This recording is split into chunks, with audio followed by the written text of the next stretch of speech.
Okay, we're now going to talk about how you transfer people in or out of your church. You can be on the Home tab and you can go right over here to Transfers. You can also be on the People tab. You can get to it a couple different ways, and you'll also see Transfer this there. So it's however you become comfortable doing that. So we'll hit Transfers. Okay, this will show you, once again, because I'm the conference clerk, it's going to show all the transfers that are pending in all the conference churches. In this section, you're just going to have 2 or 3 or 4 or whatever that you have that are just coming in and out of your church, so it won't look overwhelming like this does. The process of a transfer is, I'm just going to really briefly explain that. The new church that the person is wanting to transfer to is the church that requests the transfer. So if Julie Silver wants to transfer from the Auburn Academy Church to the Tacoma Central Church, Julie will go to Tacoma and she will tell the pastor or the clerk there, I would like to transfer. The Tacoma clerk will then come to this tab and she will say request a transfer. So then we go over here, and this first blank you're going to hit select because that's the church that they're coming from. So we need to alert the church that they're going to transfer from, that she wants to transfer. So we're going to go ahead and select, and Julie has told the Tacoma clerk that she's a member of Auburn Academy Church. So what we want to do is we want to hit Auburn,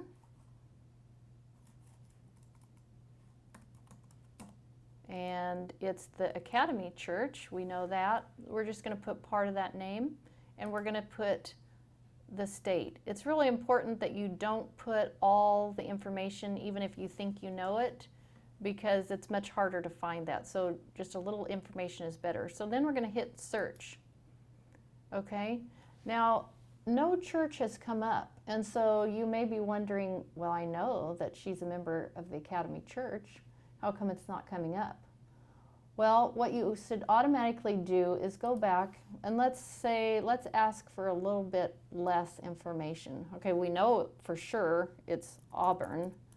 So let's just go see what's going to come up if you say Auburn and the state. Okay, see what we did? We put Auburn Academy. Well, the church name is really Auburn Adventist Academy. That's why it wasn't coming up. Also, Auburn City's coming up. So the one we want is the Academy Church. We want to click there, and then we want to say OK. Now, she's going to join your church, and I believe that in your system, you're only going to have your church listed. You won't have these other options like I do because I'm the conference clerk. So I'm going to go down here and I'm going to find Tacoma Central. If you were the Tacoma Central clerk, it's probably going to just come up with your church. Okay, here we're going to say Silver, and we're going to say Julie. You're going to go, we don't fill other, you can put the birth date if you want, but you don't have to. So we're going to go over here and say save. So then it's going to come up, you will see it. We're going to go down here to the bottom and let's see if we can find Julie that she's listed right there. So now you can view that if you'd like and see what has taken place so far. Right now we have just requested that transfer. So what actually happens then, the Tacoma clerk will put in that request. You at Auburn City or Auburn Academy, you will see that pop up on your screen that Julie's wanting to transfer out of your church. So at your very next church board meeting, you will take Julie's name and you will say, you know, Julie's wanting to transfer to Tacoma Central. So the board will vote Julie out of your church. Then they need to have the first and second reading during the church service at 2 weeks. When that second reading has taken place, you're going to, the Tacoma Central Church will then go down to Julie's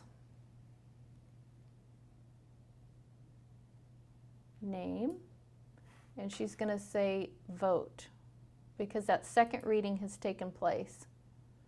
So she's going to click right here, first this little button that, yes, it is Julie, and we're going to say that it was taken, that second vote was on 12/15 of 12, and she will hit save.